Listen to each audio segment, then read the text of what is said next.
السلام علیکم۔ Nausheen scary stories میں اپنے سبھی سننے والوں کو خوش آمدید کہتی ہوں۔ امید کرتی ہوں آپ سب لوگ خیریت سے ہوں گے، جہاں ہوں گے خوش ہوں گے، اور میرے چینل پر نوشین اسکیری اسٹوریز کو بہت پسند بھی کرتے ہوں گے۔ آج آپ لوگوں کے لیے میں بہت ڈراؤنی کہانیاں لائی ہوں جنہیں آپ لوگ بہت پسند کریں گے۔ کہانی شروع کرنے سے پہلے آیت الکرسی پڑھ لیا کریں، کیونکہ جب بھی جنات کا ذکر کیا جاتا ہے تو جنات اپنا ذکر سن کے اپنی موجودگی کو ظاہر کرتے ہیں، اگر وہ آپ کے پاس ہوں تو۔ سلسلہ شروع کرتے ہیں آج کی خوفناک کہانیوں کا۔ آج کی کہانی ناصر امین شیئر کر رہے ہیں۔ وہ بتاتے ہیں کہ میرا ایک دوست ہے حمزہ۔ آج میں آپ کو اس کی کہانی سناؤں گا، اس کی زندگی کی سچی خوفناک کہانی۔ یہ 2012 کی بات ہے۔ گرمیوں کی چھٹیاں تھیں تو وہ ملتان گیا ہوا تھا اپنی خالہ کے پاس۔ ان کی خالہ جو تھی وہ ملتان میں رہتی تھی، اور ملتان کے بھی تھوڑا شہر سے باہر کا کوئی علاقہ تھا جہاں پر ان کی حویلی تھی۔ ہمارے دوست نے ہمیں یہ بتایا کہ خالہ کی جو حویلی تھی وہ قریب 100 سال پرانی حویلیوں میں سے ایک حویلی تھی۔ بہت زیادہ بڑی مٹی کی دیواریں بھی تھیں اس حویلی میں، بڑے بڑے لکڑی کے دروازے تھے۔ حویلی کو دیکھ کر ہی دل دماغ میں 100 خیالات آتے تھے کہ یہاں پر پتہ نہیں کون کون سی پرسرار مخلوقات بھی رہتی ہوں گی، کیونکہ جتنی بھی بڑی اور پرانی حویلیاں ہوتی ہیں ان کو دیکھ کر جنات کا احساس، پرسرار کہانیاں، ایسے قصے ذہن میں ضرور آتے ہیں۔ یہ ایک انسانی فطرت بھی ہے۔ تو وہ کہتا ہے کہ ہم لوگوں کو بہت شوق تھا، میں، میری بہن، ہم لوگ خالہ کے پاس گرمی کی چھٹیاں گزارنے کے لیے چلے گئے۔ وہاں پر جب ہم لوگ گئے تو حویلی کو ہم لوگ بچپن میں بھی جاتے تھے، شوق سے دیکھتے تھے، اب اس ایج میں خود سے دیکھنا وہ ایک اور چیز تھی۔ ہم لوگ سارے صحن میں بیٹھے باتیں کر رہے تھے تو خالہ نے ہم لوگوں کو خاص تاکید کی کہ حویلی کی دوسری منزل پر کچھ بند کمرے ہیں، ان بند کمروں کی طرف جانا منع ہے۔ بالکل بھی تم لوگوں نے ان بند کمروں کی طرف نہیں جانا، باقی تم لوگ حویلی بے شک دیکھو، سارے اس کے حصے دیکھو، کوئی مسئلہ نہیں ہے، لیکن وہ جو بند پرسرار کمرے ہیں ان کی طرف جانا منع ہے۔ ان کی طرف کبھی کوئی بھی نہیں گیا، نہ ہی ہم لوگ جاتے ہیں۔ ہم لوگوں نے خالہ سے جب وجہ معلوم کی تو خالہ نے ٹال مٹول کر کے کوئی اور بات شروع کر دی۔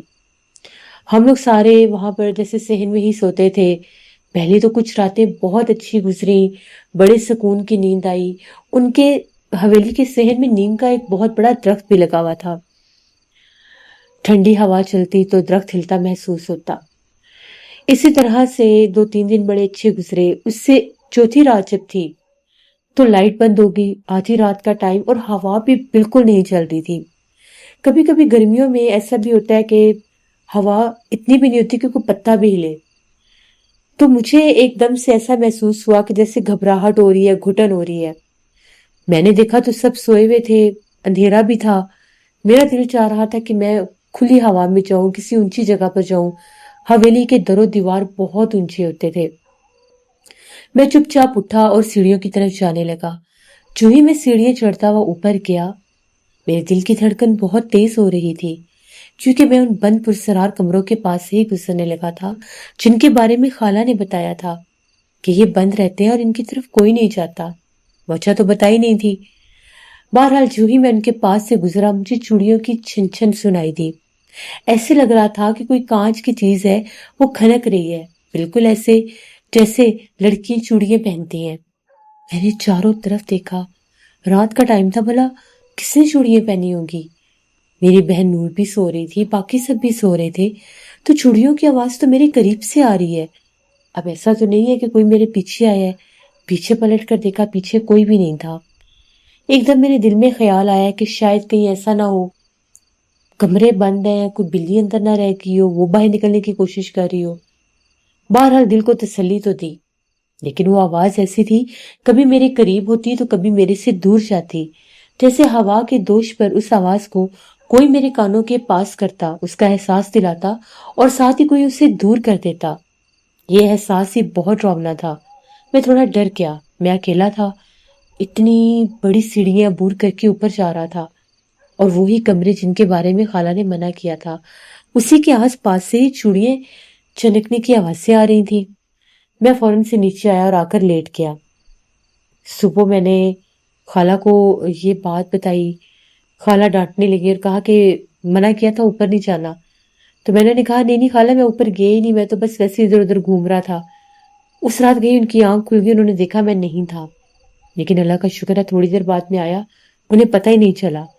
اگلی رات جیسے ہی میں اوپر گیا پھر وہی کام، لیکن آج ایک اور بات تھی۔ اگلی رات بھی ویسے ہی لائٹ گئی، میں نے سوچا چلو آج اوپر جاتا ہوں۔ میں اوپر جانے لگا، بالکل وہی ماحول تھا، وہی سناٹا، وہی رات۔ جیسے میں اوپر جانے لگا میں نے سسکیوں کی آواز سنی، ایسے لگ رہا تھا جیسے کوئی سسکیوں میں رو رہا ہے۔ وہ بہت ڈراؤنی آواز تھی، وہ کسی بلی کی آواز تو بالکل بھی نہیں تھی۔ ایسے لگ رہا تھا کوئی روتے روتے اپنے آنسو پہنچتا ہے اور اس کی چوڑیاں کھنکتی ہیں۔ میرے دل کی دھڑکن بہت تیز ہو گئی اور میں ڈر گیا۔ میں فوراً سے نیچے آ گیا۔ ایک عجیب سی الجھن میرے دماغ میں رہنے لگی، کیا ماجرا ہے؟ یہ اوپر کس کی آوازیں آتی ہیں؟ اوپر کون ہے؟ پتہ نہیں کون ہے اوپر۔ میں نے یہ بات اپنی بہن سے ڈسکس کی، اس نے کہا کہ میں بھی تمہارے ساتھ آؤں گی، میں نے بھی آواز سننی ہے۔ جیسے ہی رات ہوئی ہم سب سو گئے، وہاں پر جیسے ہی رات کو دوبارہ لائٹ بند ہوئی میں نے اسے جگایا، وہ جاگ ہی رہی تھی۔ ہم دونوں بہن بھائی بالکل دبے پاؤں سیڑھیوں میں اوپر جا رہے تھے۔ ابھی جب ہم اوپر گئے تو بالکل خاموشی تھی، سناٹا تھا، فی الحال کوئی آواز نہیں تھی۔ وہ میرے منہ کی طرف دیکھنے لگی، میں نے اسے کہا کہ اسی کمرے سے آواز آتی ہے۔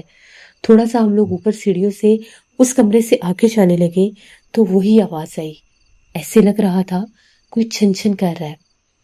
چھن چھن کی آواز ایسی تھی جیسے کوئی جان بوجھ کر اپنی چوڑیوں کی آواز سنوا رہا ہے۔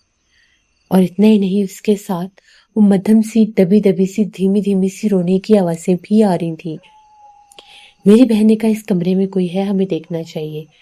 ہم لوگوں نے بنا سوچے سمجھے اس کمرے کا دروازہ کھول دیا۔ اندر کا تو منظر ہی کچھ اور تھا۔ وہ اتنا قدیم پرانا بند کمرہ تھا، اس میں ایک طرف بالکل ایک پرانی سی جالے لگی ہوئی الماری تھی، زمین کے اوپر کوئی سرخ سا رنگ گرا ہوا تھا، ٹوٹی ہوئی چوڑیاں پڑی تھیں۔ پتہ نہیں وہ سب کیا تھا، وہ بہت عجیب لگ رہا تھا۔ وہ سرخ لال سا رنگ، ٹوٹی ہوئی چوڑیاں، وہ جالوں سے اٹی ہوئی الماری۔ ایک دم ہمیں اپنے پیچھے سے بڑی ٹھنڈی سی سانسیں محسوس ہوئی اور ہوا کا یک ٹھنڈا جھونکا۔ ہم لوگ بہت زیادہ ڈر گئے۔ جیسے ہم لوگ ڈرے ہم لوگ نیچے بھاگے، ہمارے بھاگنے کی آواز سے خالہ جاگ گئی۔ خالہ نے کہا تم لوگ اوپر کیوں گئے تھے؟ خالہ نے ہمیں اتنا ڈانٹا کہ اگر تم لوگوں پر کوئی اثرات ہو جاتے تو میں کیا جواب دیتی تمہارے گھر والوں کو۔ خالہ نے کہا کہ اب ہلنا نہ، یہاں سے چپ کر کے سو جاؤ، آج تک کرسی پڑھو۔ ہم لوگ بہت ڈر گئے کہ پتہ نہیں کیا ماجرا ہے، یہ ایسے کیوں کہہ رہی ہے، ایسا بھی کیا ہو گیا ہے۔ اس ٹائم تو رات کو خالہ نے ہمیں کوئی بات نہیں بتائی۔ اگلے دن صبح ہم نے جب خالہ سے ساری بات پوچھی، ہم نے کہا ہمیں بتائیں تو صحیح کیا ماجرا ہے، یہ کمرے کیوں بند ہیں؟ جب ہم پہلے بھی آتے تھے یہ کمرے بند ہوتے تھے، آخر ماجرا کیا ہے؟ یہ کچھ بتاتی بھی نہیں ہے آپ۔ تو خالہ کہتی یہ بہت پرانی بات ہے، میری نند تھی، ہمارے ساتھ اسی گھر میں رہتی تھی، اس کی شادی زبردستی کروا دی گئی، وہ وہاں پر شادی نہیں کرنا چاہتی تھی، بس سارے گھر والوں نے پریشرائز کر کے اس کی زبردستی ایک جگہ پہ شادی کروا دی۔ وہ وہاں پر بستی نہیں تھی۔ 1 مہینے بعد وہ واپس آئی لڑ جھگڑ کر اپنے گھر سے، انہی اوپر والے کمروں میں سے ایک کمرے میں جس میں سے آوازیں آتی ہیں، وہاں پر اس نے سوسائڈ کر لی، خودکشی کر لی، پھندا لگا لیا خود کو، اور وہ مر گئی۔ اور مرتے مرتے اس نے اپنے آپ کو یہ بد دعا دی کہ میں یہیں پر قید رہوں گی، میں یہاں سے جاؤں گی نہیں۔ پتہ نہیں وہ کیا بد دعا تھی، وہ کیا تھا، کیا اثرات تھے اس کے دماغ پر جو اس نے اتنا انتہائی قدم اٹھا لیا اور اپنی جان ہی دے دی۔ اس کے مرنے کے بعد ہمارا گھر، پوری حویلی بہت زیادہ پرسرا رہنے لگی۔ حویلی میں کبھی کبھار رات کے وقت آہٹیں محسوس ہوتی، آوازیں سنائی دیتی، لیکن سمجھ میں نہیں آتا تھا آوازیں آتی کہاں سے ہیں۔ پہلے تو فوتکی والا گھر تھا، ویسے ہی سوگ تھا، دکھ تھا۔ جن دنوں میں یہاں پر بہت لوگ تھے، مہمان تھے، ان دنوں میں تو ہمیں محسوس نہیں ہوا، لیکن جیسے ہی حویلی بالکل سنسان، ویران اور خالی ہوئی، دکھ صدمہ الگ تھا کہ اس نے اپنے ساتھ یہ کیا کیا۔ لیکن انہی راتوں میں ہمیں حویلی کے آس پاس آہٹیں محسوس ہوتی تھیں، جیسے کوئی سیڑھیوں میں سے اترتا ہے، کوئی دروازوں پر دستک دیتا ہے، کسی کے رونے کی آواز آنا۔ ہم لوگوں نے جب ان چیزوں پر غور کرنا شروع کیا تو محسوس ہوا کہ انہیں کمروں سے، اس کمرے کی طرف سے آوازیں آتی ہیں۔ ہم لوگوں نے ڈر کے اس کمرے کا دروازہ بند کر دیا۔ پہلے ہم لوگوں نے اگلے دن جا کر دیکھا کہ معاملہ کیا ہے، دیکھو دوسرے کمروں میں کون ہے۔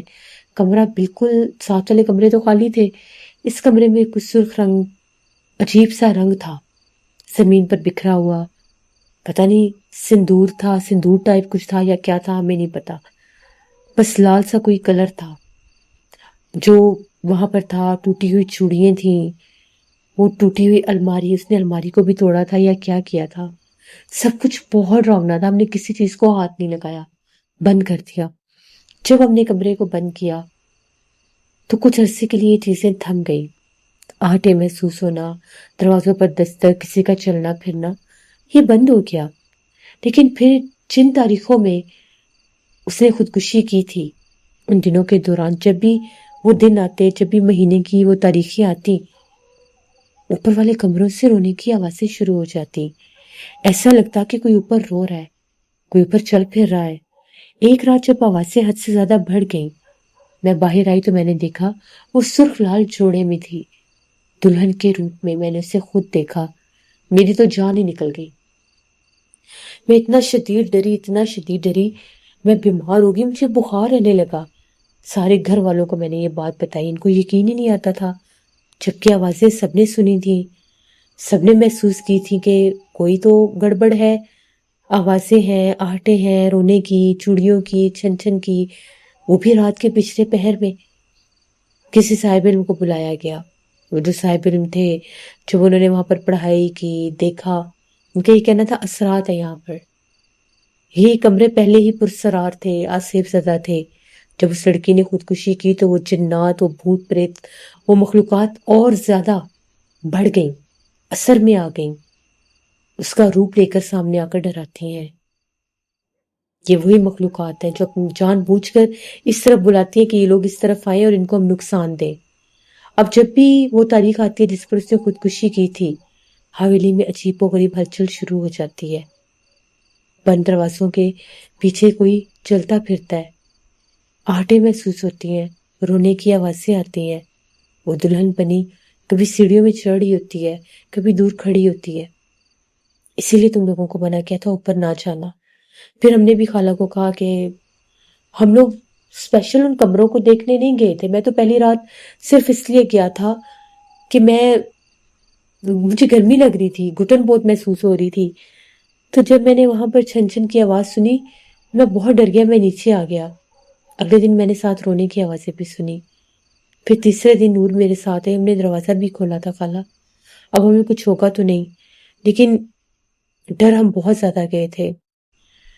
اس کے بعد ہم لوگ وہاں سے واپس آ گئے کراچی، ہم لوگ دوبارہ بالکل بھی نہیں گئے۔ اور میرا دوست حمزہ جب ہمیں یہ بات بتاتا تھا، اس کے چہرے کے اوپر ڈر اور خوف کا احساس محسوس ہوتا تھا۔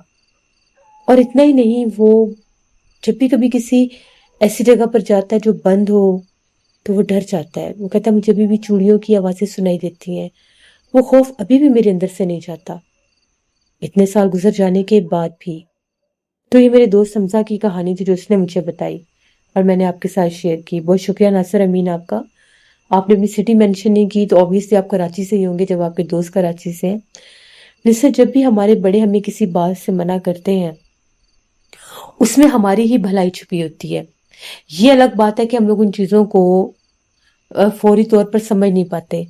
اگر ہم ان چیزوں کو فوری طور پر سمجھ جائیں تو ہم لوگ بہت سے نقصانات سے بچ سکتے ہیں۔